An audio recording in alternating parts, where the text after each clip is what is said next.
Magandang araw po, welcome po sa aking channel, Love9 TV. Patalasasan po, meron po ba kayong mga properties na napapabayaan or non-performing assets? Plan nyo ibenta, pero wala kayong oras sa pagbibenta nito. Kung ito'y pagkakatiwala nyo po sa amin, tawag lang po kayo sa aking numero, usap po tayo, gawan ko po ng video for free. Yes, libre po, wala po kayong babayaran. Tutulungan po namin kayong mabenta ang inyong property. Kami na po bala sa marketing, sa boosting or paid ads. Even sa tripping, hindi na po kayo mapapagod sa pag-entertain ng mga buyers. Kami na po bala sa lahat. Tawag lang po kayo. Nandito po tayo ngayon sa Marikina kung saan meron po tayong bagong video presentation, isang residential property na may lot area na 187 square meters. At may floor area na 300 square meters more or less. Ito po'y titulado, buhay po ang may-ari, kaya wala po kayo magiging problema sa documentation o sa transfer ng title. Ito po yung nasa mataas na lugar, kaya flood-free area. Nakabakod na po ang buong property at meron pong dalawang steel gate. Samahan niyo po ako, pasok po tayo. Meron po itong covered carport, nakakasya ang dalawang SUV. Meron po itong malaking sliding glass window with security grill. At dito naman po yung kabilang garahe. Then meron pong 1 meter setback na daan papunta naman sa likod ng bahay. Ang kagandahan pa po dito, ito'y ready for occupancy. Gawa ng maayos naman po ang pintura at structure nito. Ito po yung main door, naka-solid wood door, at ito naman po yung living area o salas. Naka-ceiling cove design, malaki naman ang spasyo, naka-tiled flooring, then meron pong mga outlet sa gilid nito. Open concept lang po, walang partitions. At mula naman po dito sa living area, dito naman po yung dining area. Sa dulo po nito, meron pong glass wall at sliding glass door na may access papunta sa open lanai. Tungkol naman po sa mga kagamitan, siguro pag-usapan nyo na lang ni owner kung isasama pa niya yan. So dito naman po yung hagdan o stairs na papunta sa second floor at dito naman po yung formal kitchen. Meron po itong kitchen countertop at wall-mounted cabinet. Meron din pong pantry, then storage ng kitchen utensils sa baba nito. Meron din pong kitchen window with security grill at naka-tiled flooring na rin po. Sa spasyo, malaki din po ito. At dito naman po yung first bedroom dito sa ground floor na kung saan ito yung naka-solid wood, naka-tiled flooring. Then meron pong access door papunta sa likod ng bahay. May customized sliding glass window, may wardrobe from floor to ceiling, at meron po itong sariling toilet and bath kung saan maayos naman po ang toilet fixtures. Then may vanity mirror, water closet, bathroom sink, at overhead shower. Naka-tile bathroom wall na rin po ito at meron pong bathroom window. Kung meron man po kayong mga PWD or senior citizen sa pamilya, ito na po yung kwartong para sa kanila. Malaki naman po ang espasyo nito. At meron pa pong natural ventilation mula dito sa likod. Open po yan. At meron din pong security grill na rin dito. Wala naman po dito sa likod ng first bedroom. Meron pong steel gate.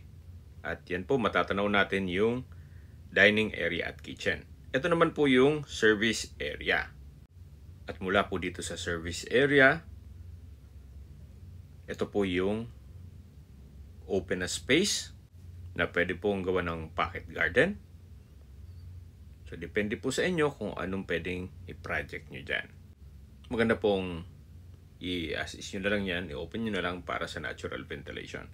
So, another service area or dirty kitchen na pwedeng gawing maid's quarter. At meron po ditong common toilet and bath.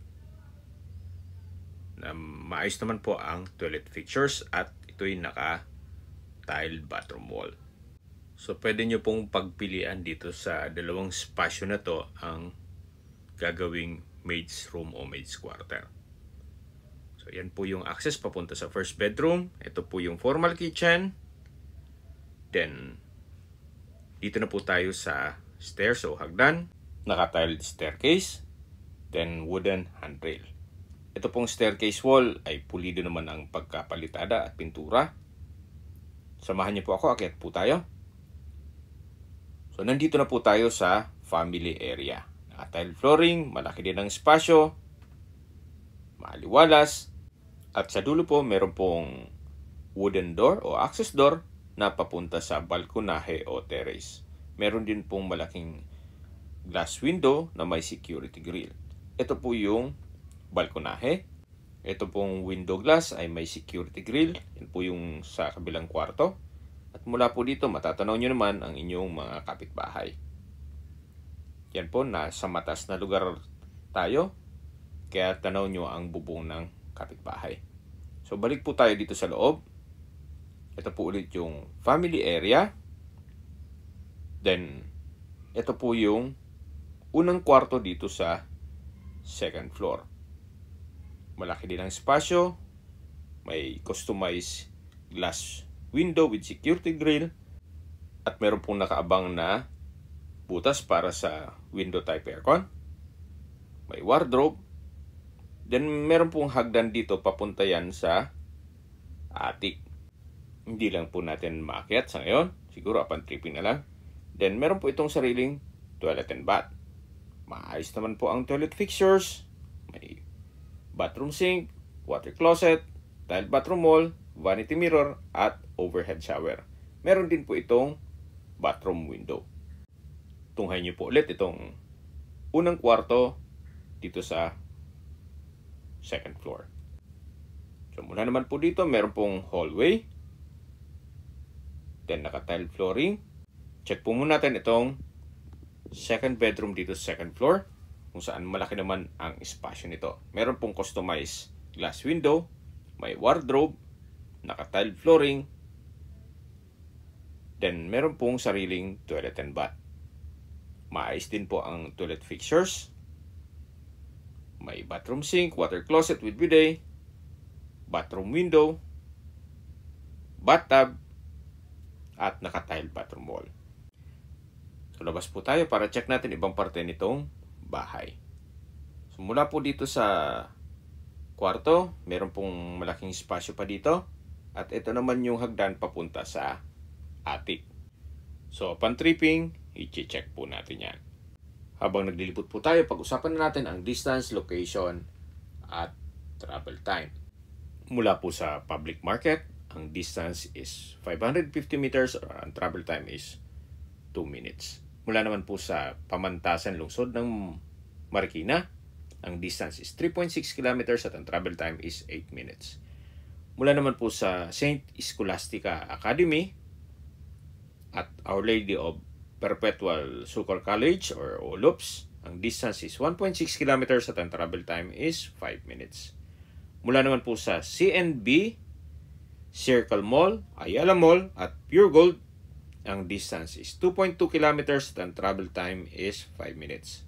Mula naman po sa Garcia General Hospital, ang distance is 1.4 kilometers at ang travel time is 4 minutes. Yan po yung lagi kong binabagit sa inyo na dapat nyo i-consider sa paghanap ng property, yung meron pong malapit na hospital. Hindi ko naman po sinasabing sakitin kayo, yan naman po for emergency purpose lang naman.